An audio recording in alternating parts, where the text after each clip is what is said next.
And of course, yeah, any lock can be picked. I don't care what you say. There's always somebody working out how to pick them.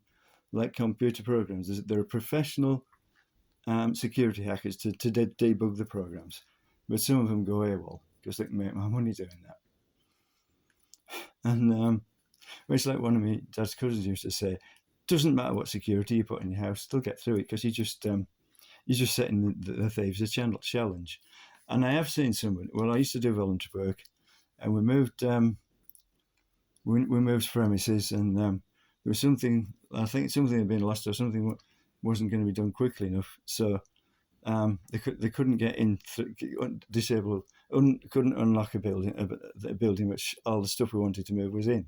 So we're going to have to wait for hours. And somebody packed up. Ah, don't worry, I know a thing or two about alarms. And thing or two, he knew a billion things about an alarm. He said, I can get in without the password. And he literally just took the whole thing apart. He said, there's an anti-tamper system there. I'll disable that, I'll disable that, I'll disable that. And it was done in 5 minutes. It was quicker than putting the password in. And somebody else said at the same place, those padlocks look expensive. How much were they? What was it? £100, and they said, "Are they secure?" The owner said, "They're secure if they're only stop an honest man," and that's the thing. That's the problem, isn't it? Some people just are naturals. But what would I say?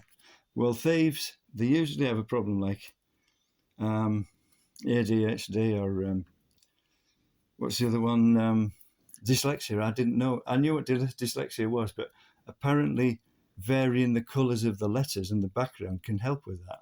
It's something to do with colour tones, I think. I didn't know. I mean, somebody said that when I was doing voluntary work, and I laughed because I thought they were joking, but they weren't.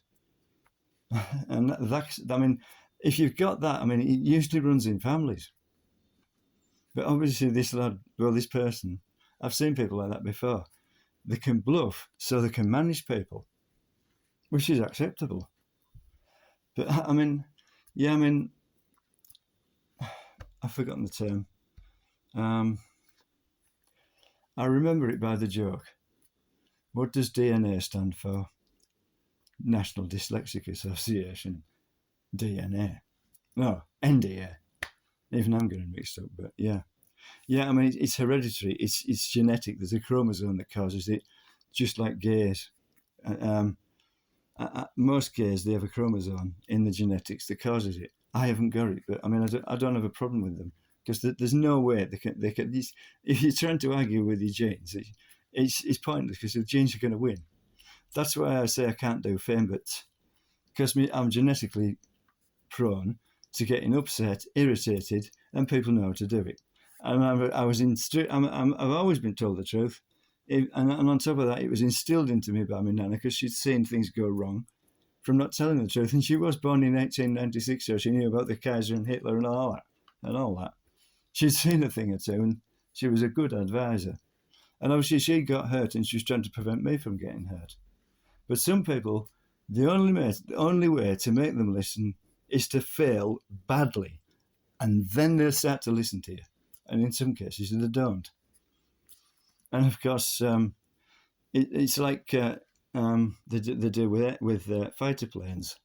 If there's a heat-seeking missile following them, the fighter plane detects them and automatically ejects a stream of flares in an arc.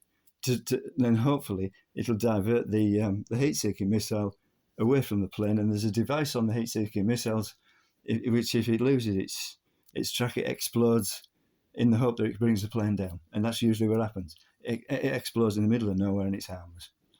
But with people, people do the same thing. They confuse you and stuff, and it doesn't help anybody. They're their own worst enemies, really.